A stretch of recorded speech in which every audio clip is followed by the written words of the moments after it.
Hi, this is Afnan.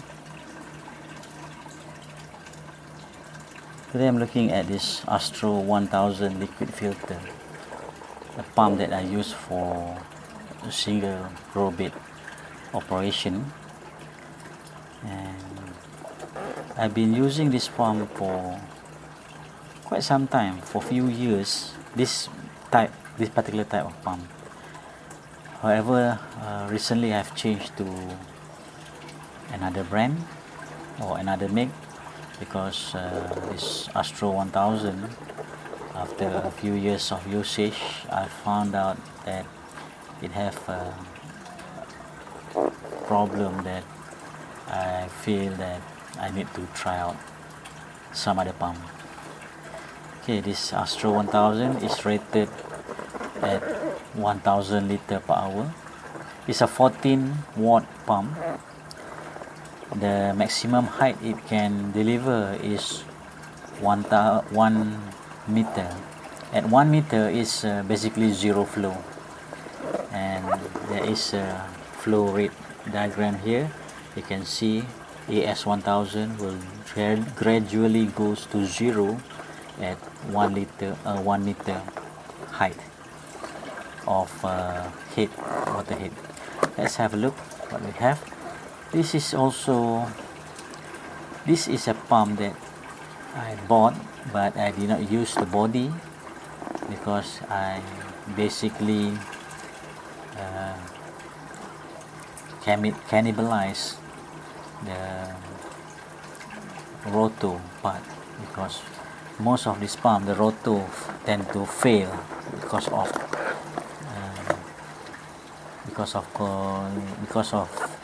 wear and tear. Okay, in the box you will have the pump itself with a few attachments, standard attachment for the pump. Let's have a look at the attachment. Two types of outlet. This is a plain outlet, and the other one is an outlet where you have an aerator point where you can put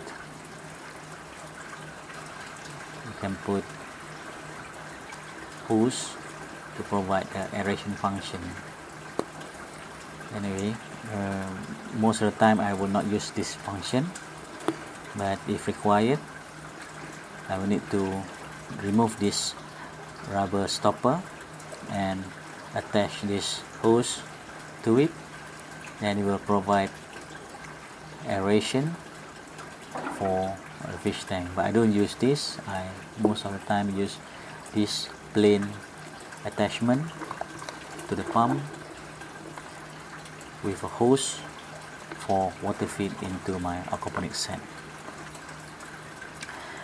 The pump is standard kind of pump with the rating at the back, IPX8, which is can be immersed in water, made in PRC, People's Republic of China.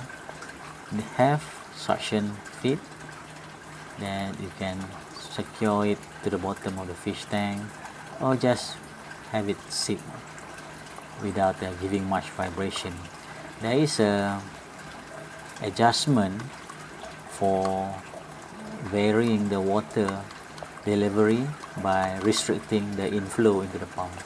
There's a grill in front. Let's open up this pump.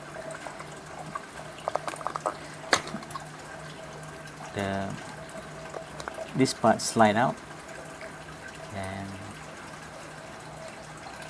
you have the internally you have the front part of the roto housing, where it's going to hold the spindle, and this is the part that you can adjust to make the inlet variable. Not really that effective, because sometimes when I use it I just tend to take this and throw it away, because I use this pump for a single grow bed, and most of the time it will work without problem. And to remove this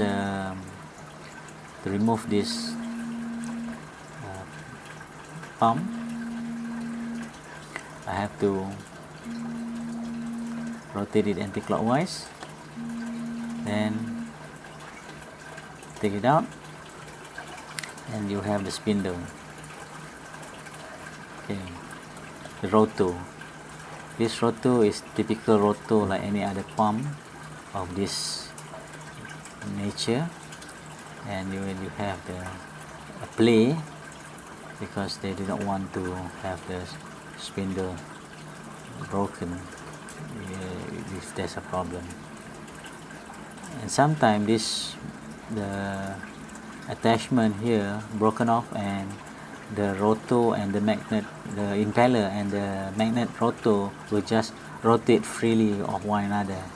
So in that situation, I normally glue it so that it just fixed, doesn't move, and it still work.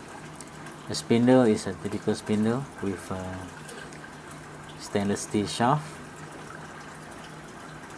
and I believe they have revised this shaft by making it larger or thicker.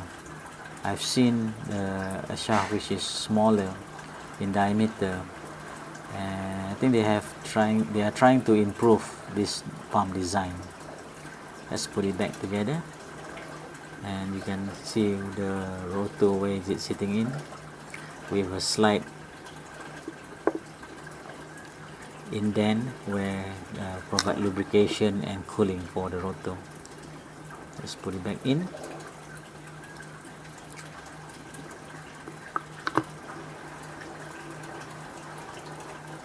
This kind of pump, the typical problem will be the rotor itself. The rotor just don't last that long, and I yet to find a pump which actually have trouble-free rotor spindle. I'll show you one example of this Astro 1000 pump rotor. This is a used rotor which I removed from another pump, and typical of this kind of pump, you will find that the rotor is worn out, and this will cause the pump to not start and causing the rotor magnet to be scrubbing against the stator wall. So most of the time when this occurs, the pump will be unreliable.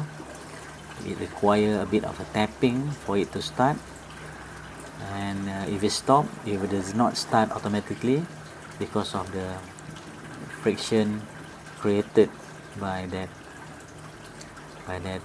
damaged spindle.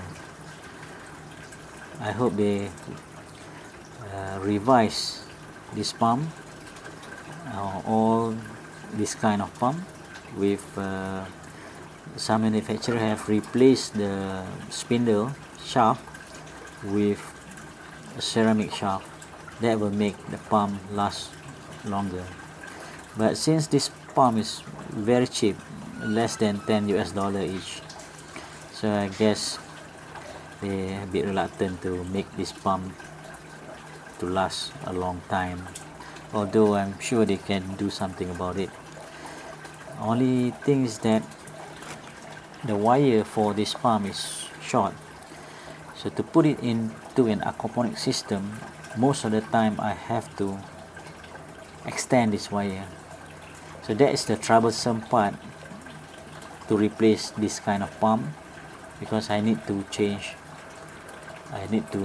put in the new pump with another piece of wire, which be a time consuming. The walk around is that most of the time we just change the rotor with a new rotor, and the pump body remain, because most of the time the pump body is not damaged. Okay, that's my quick overview of the Astro AS 1000 pump, which I use on my single barrel or single growbed aquaponics set. And lately I have also not using this pump because I'm trying out some other make to see how it fare against this Astro 1000 pump. Okay, thank you very much for watching. Bye.